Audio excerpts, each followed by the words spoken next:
Bonjour et bienvenue dans cette vidéo de présentation du jeu Infinifactory. Donc c'est un jeu de réflexion dans lequel il faut fabriquer des usines pour transformer des matériaux de base en des objets un peu plus complexes comme ce que l'on a devant nous. Il s'agit dans ce cas précis d'une espèce de chaise géante. En fait, comment ça se passe?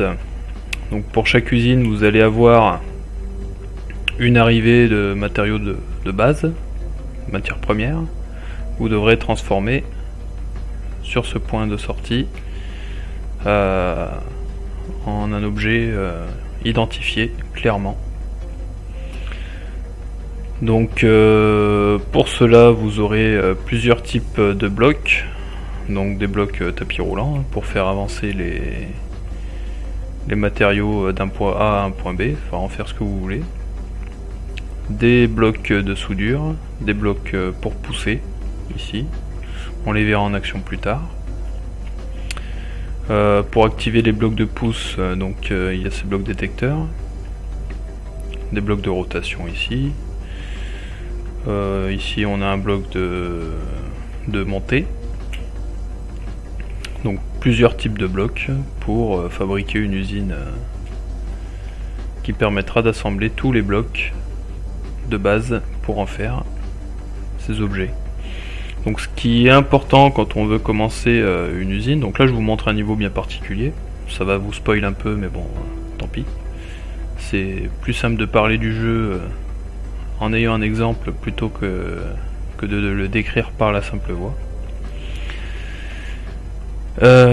Donc la première phase, c'est la plus importante avant de commencer à fabriquer l'usine, c'est de décomposer l'objet final pour voir à peu près quelles étapes, de combien d'étapes on aura besoin pour arriver à la finalité.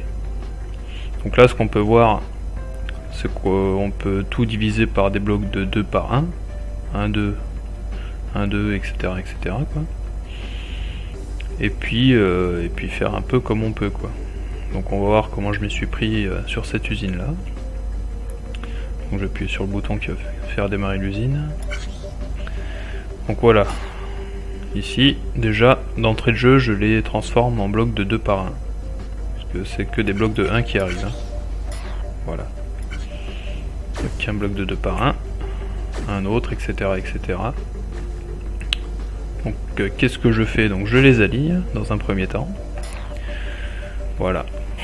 Donc là j'ai 3 blocs de 2 par 1. Qui sont soudés ici, qui permettent de faire la base de l'objet final, qui est là. Je fais cette base là. Qu'est-ce qu'il me manque ensuite? Après cette base, on va rajouter ce bloc ici, là, de 2 par 1 ici. Donc, voilà.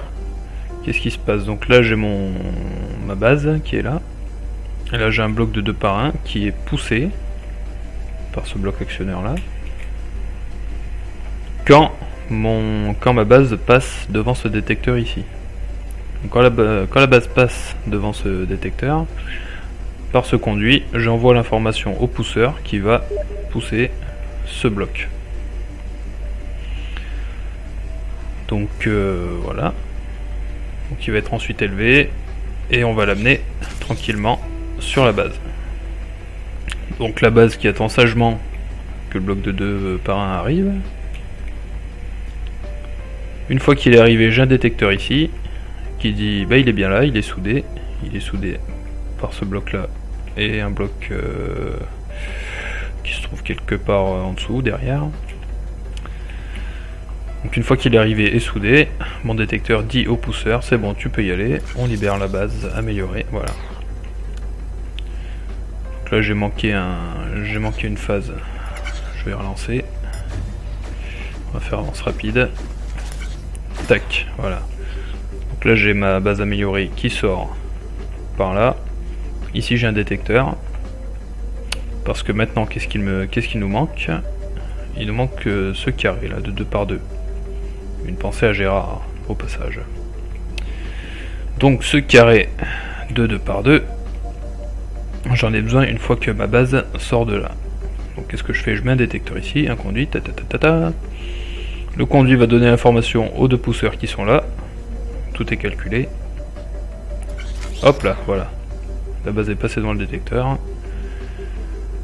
Et on a nos deux carrés, nos deux par un qui partent dans leur coin. Donc là, le prochain but c'est de faire le 2 par 2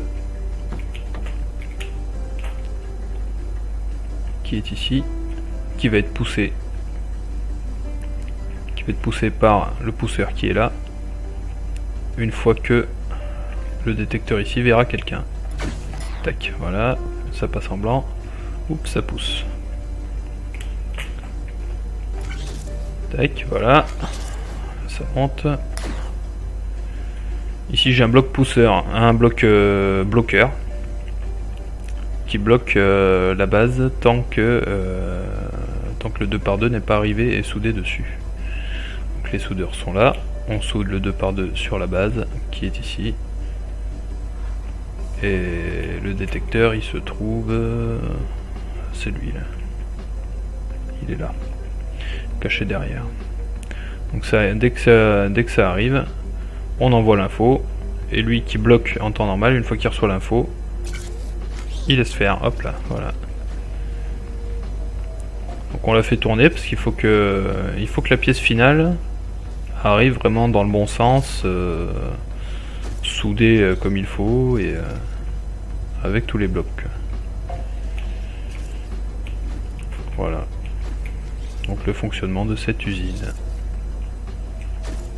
Et globalement le jeu Infinifactory peut un peu se résumer à ça, bien que le plus souvent on n'aura pas qu'un seul bloc de matière première pour faire l'objet final. Voilà pour la présentation de ce jeu. Bonne journée, au revoir.